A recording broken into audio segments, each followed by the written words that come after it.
વિદ્યાર્થી મિત્રો, good morning. ભાગીદારીના પ્રવેશના હવે આપણે ટૂંકા દાખલા કે જેમાં નફા નુકસાનનું નવું પ્રમાણ અને ત્યાગના પ્રમાણની ગણતરી કરતા દાખલાઓ વિશેની આપણે સમજ મેળવવાની છે. મેં તમને થિયરી અને ટૂંકા જે દાખલા છે નફા નુકસાનના નવા પ્રમાણના એ મોકલી આપેલા છે. એ નોટબુક્સ તમે એમાં ઉતારી હશે અને નોટ્સબુક લઈને આ તમારે વિડીયો જોવાનો છે, જેથી કરીને તમને વધારે એમાં સમજ પડે. તો નવા નફા નુકસાનના પ્રમાણમાં અને ત્યાગના પ્રમાણની ગણતરીમાં આપણે પહેલી પદ્ધતિ, જ્યારે જૂના ભાગીદારોનો ત્યાગનો ભાગ કે ત્યાગનું પ્રમાણ આપેલ ન હોય ત્યારે, અથવા તો જૂના ભાગીદારોનું જૂનું પ્રમાણ અને નવા ભાગીદારોને આપવાનો નફાનો ભાગ આપ્યો હોય ત્યારે. તો આ પ્રકારના દાખલામાં જૂના ભાગીદારોનો ત્યાગ આપ્યો ના હોય, નવા ભાગીદારને પ્રવેશ આપવા માટે કેટલા ભાગે પ્રવેશ આપ્યો એ આપણે આપેલો હતો. એના આધારે નવું નફા નુકસાનનું પ્રમાણ શોધવા માટે તમે ચોપડીમાં સ્વાધ્યાયનો ત્રીજા નંબરનો દાખલો છે, એમાં પહેલા નંબરનો દાખલો સ્વાધ્યાય 5 અને એનો દાખલા સ્વાધ્યાય નંબર 3નો દાખલો અને એનો પહેલો દાખલો પુસ્તક રકમમાંથી વાંચવાની મેં એવું તમને પેમ્પલેટમાં લખેલી છે.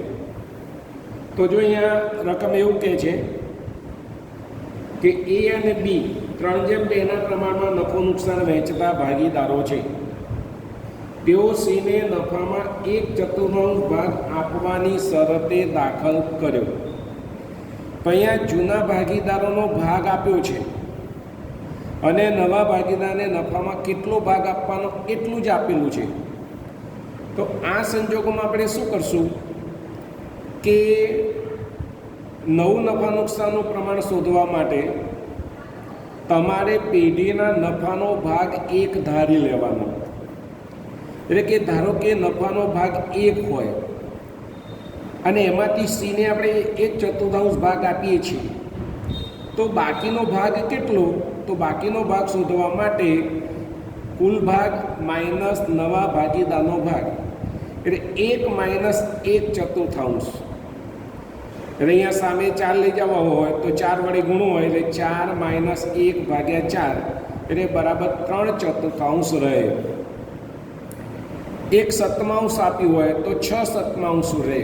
1/5 આપ્યું હોય તો 4/5 ભાગ રહે. તો આ રીતે 1માંથી 1/4 બાદ કરો એટલે 3/4 બાકી ભાગ રહે. એ જૂના ભાગીદારો એમના જૂના પ્રમાણમાં વહેંચી લે. તો અહીંયા લખ્યું જુઓ, બાકીનો ભાગ એ અને બી તેમના જૂના નફા નુકસાનના પ્રમાણમાં વહેંચી લેશે.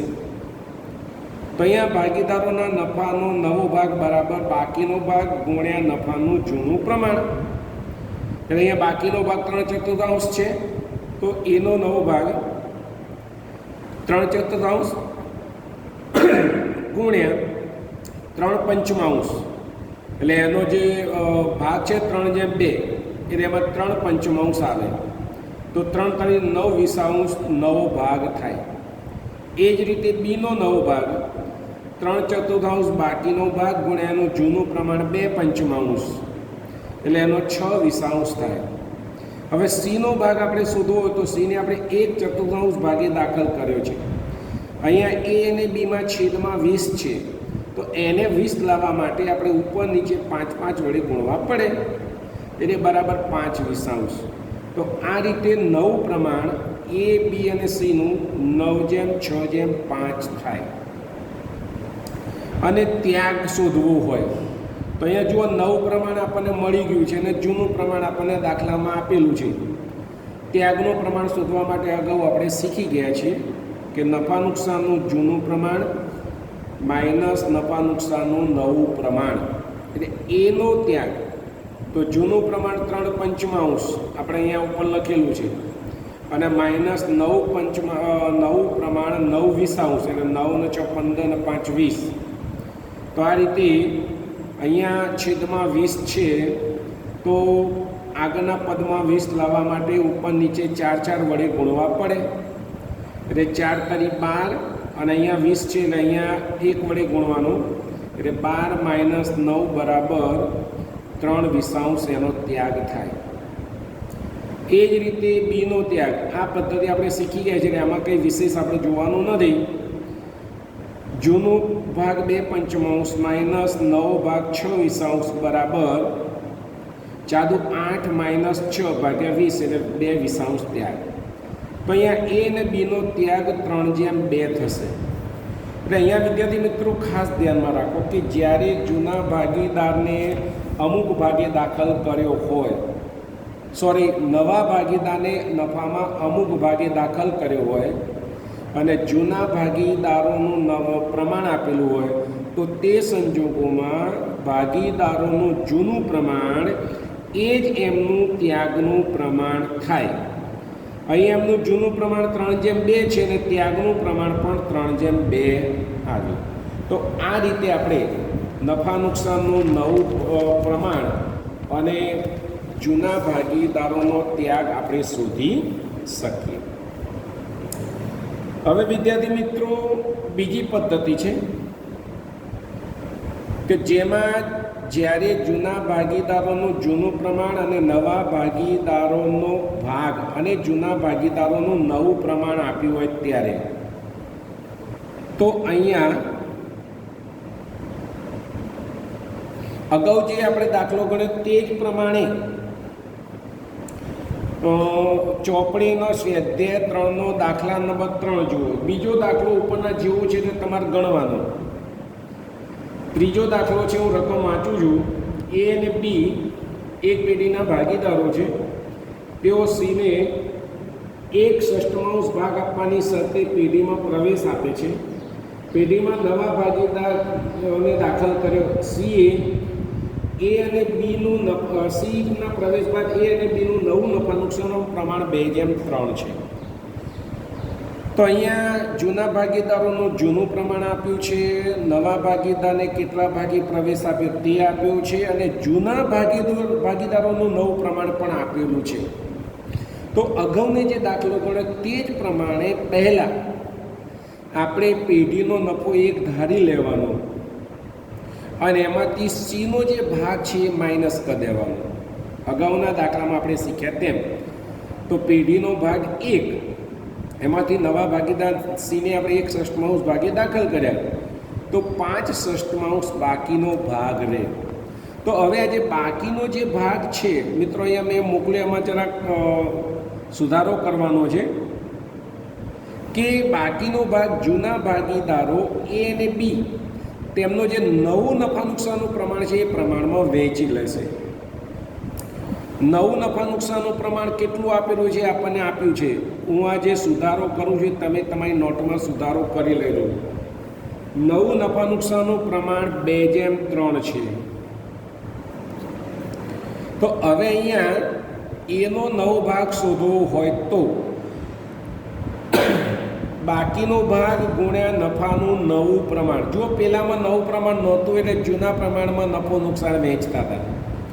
અહીંયા બાકી સીના પ્રવેશ પછી જૂના ભાગીદારો કયું પ્રમાણ નવું પ્રમાણ આપેલું છે તો એ પ્રમાણે બાકીનો નફો વહેંચી લેશે. તો એ બાકીનો નફો 5/6 છે અને ગુણ્યા નવો ભાગ, તો નવો ભાગ 2/3 છે એટલે અહીંયા 2/5 આવશે. નવો ભાગ 2/3, તો એ પ્રમાણે 15/30 ભાગ થાય. અને એ જ રીતે બીનો પણ 5/6 ગુણ્યા 2/3 બરાબર 10/30. અને સીનો ભાગ, તો સીને આપણે 1/6 ભાગે દાખલ કર્યો, બંનેના છેદમાં 30 છે તો 30 લાવવા માટે 5 વડે ગુણવાના. તો નવું પ્રમાણ આવશે 3/2/1.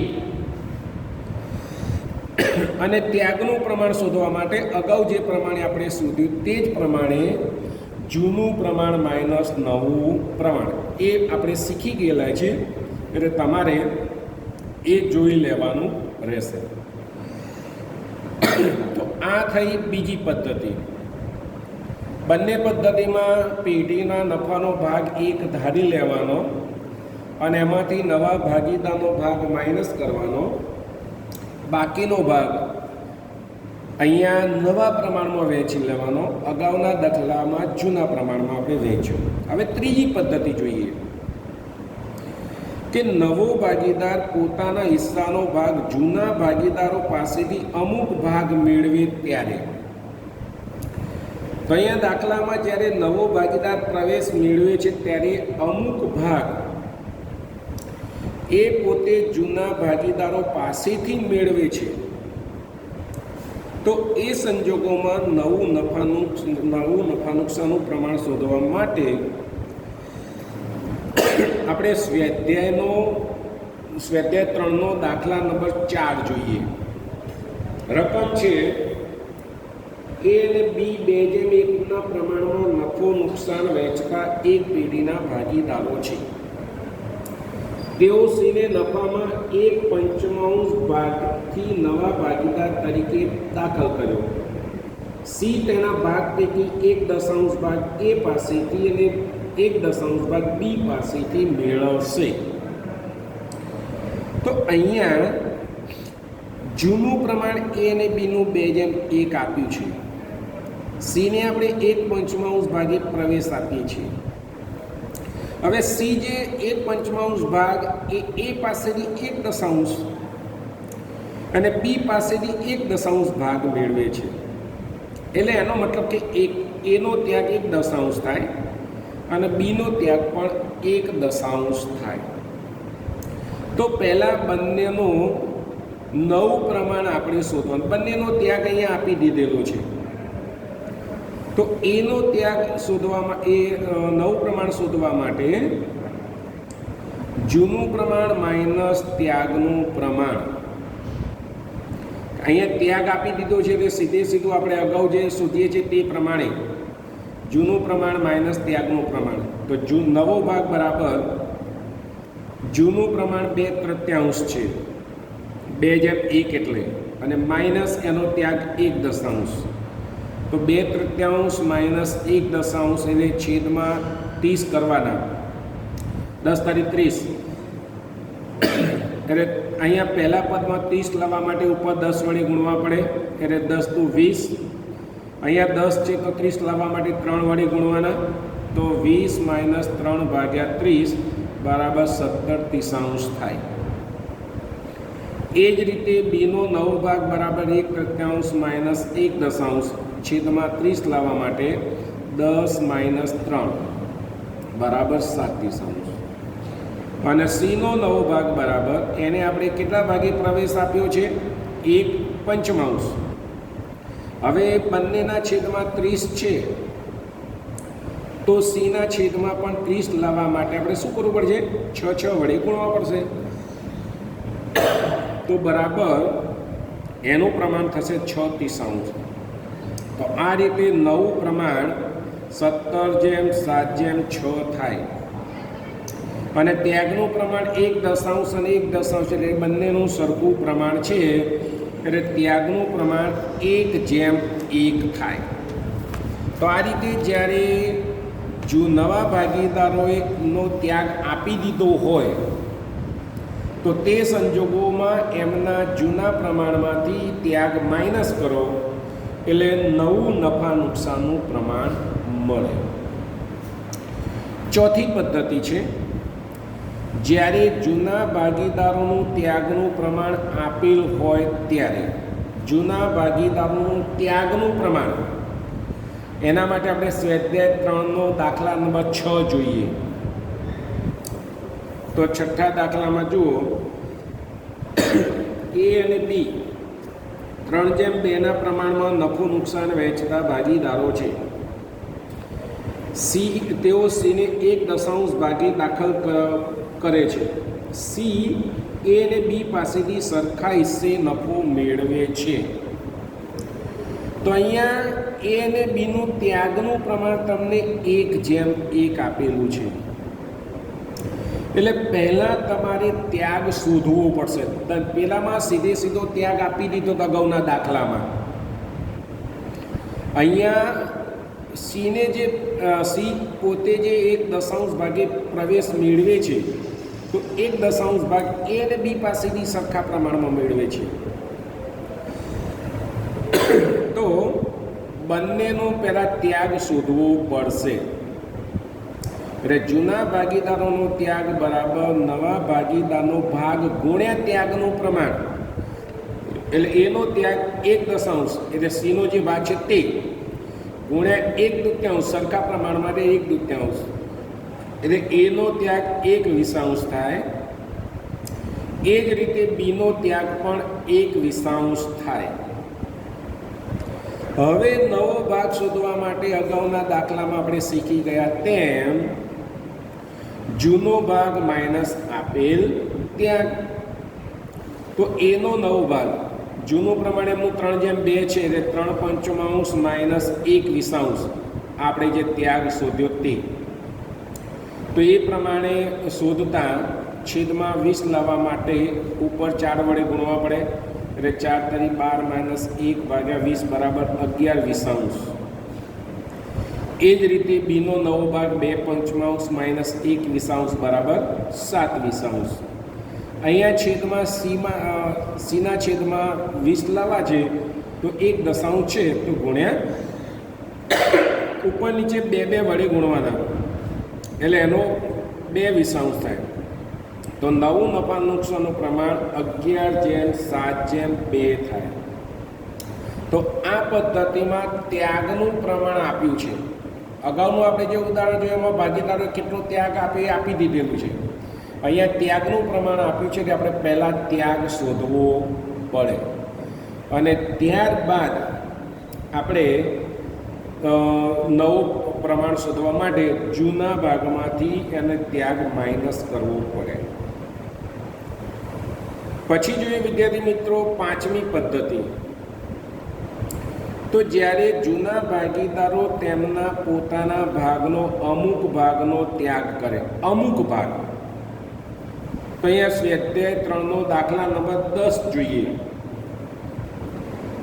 એ અને બી 3/1 પ્રમાણમાં નફો નુકસાન વહેંચતા ભાગીદારો છે.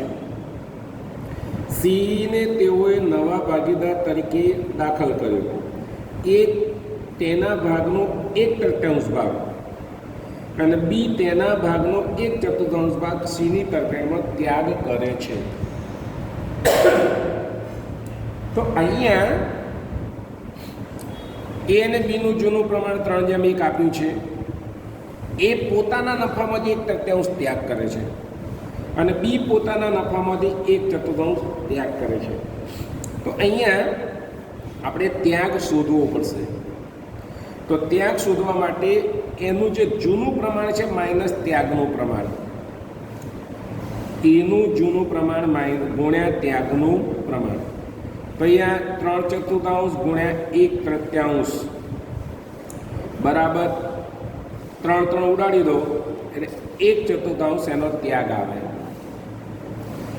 એ જ રીતે બીનો ત્યાગ, બીનું જૂનું પ્રમાણ 1/4 છે અને એના ત્યાગનું પ્રમાણ 1/4 છે, એટલે 1/4 ગુણ્યા 1/4 બરાબર 1/16 એ એનો ત્યાગ થયો. તો આ રીતે બંને ભાગીદારોનો ત્યાગ મળી ગયો. હવે અહીંયા જુઓ, એમાં અહીંયા 1/4 છે, અહીંયા 1/16 છે. તો સરળતા ખાતર આપણે બંનેના છેદ સરખા કરવા હોય તો એનો ત્યાગ પણ 4/16 થાય. તો 1/16 અને 4/16 બરાબર ત્યાગનું પ્રમાણ 4/1 થાય. હવે તમારે નવો ભાગ શોધવાનો. તો જૂનો ભાગ માઇનસ આપેલ ત્યાગ. હવે આ પદ્ધતિ આપણને ખ્યાલ આવી ગયો વિદ્યાર્થી મિત્રો કે એમનો જે જૂનો ભાગ છે એમાંથી ત્યાગ બાદ કરવાનો. 3/4 માઇનસ અહીંયા ત્યાગ 1/4 છે, માઇનસ કરો એટલે બરાબર 3/4 માઇનસ એટલે 2/4 થશે. અહીંયા 1/4 માઇનસ 1/16 એટલે અહીંયા 3/16. હવે જો અહીંયા છેદમાં 16 છે તો એના છેદમાં 16 લાવવા માટે ઉપર 4 વડે ગુણવા પડે એટલે 8/16 થાય. હવે સીને આપણે કેટલા ભાગે દાખલ સીમાં શું થશે કે બંનેનો ત્યાગ બરાબર સીનો 9 ભાગ. એ અને બીનો જે ત્યાગ કર્યો એટલે કે 4/16 અને 1/16. અહીંયા એનો ત્યાગ કેટલો 4/16 અને બીનો ત્યાગ કેટલો, એટલે બંનેનો ત્યાગ બરાબર સીનો 9 ભાગ થાય. એટલે 4/16 + 1/16 બરાબર 5/16. તો 9 પ્રમાણે 8/3/5. તો આ રીતે વિદ્યાર્થી મિત્રો આપણે 5 ઉદાહરણ ગણ્યા. ચોપડીમાં જે 5 ઉદાહરણ છે એમાં તમને દાખલા ગણીને આપેલા છે. એ દાખલા તમે એનો અભ્યાસ કરો. એમાં જે ગણ્યા છે એ ગણતરી પ્રમાણે જોઈ લો. મેં અહીંયા ચોપડીના એટલા માટે દાખલા ગણ્યા કે તમને જેથી કરીને એ દાખલાઓ વિશેની સમજ પડે. એટલે ઉદાહરણમાં આપેલા દાખલા અને આ ચોપડીમાં આપેલા જે નોટ્સ મોકલેલી છે એ તમારે સમજવાની છે અને નોટ્સ તમારે ઉતારવાની છે.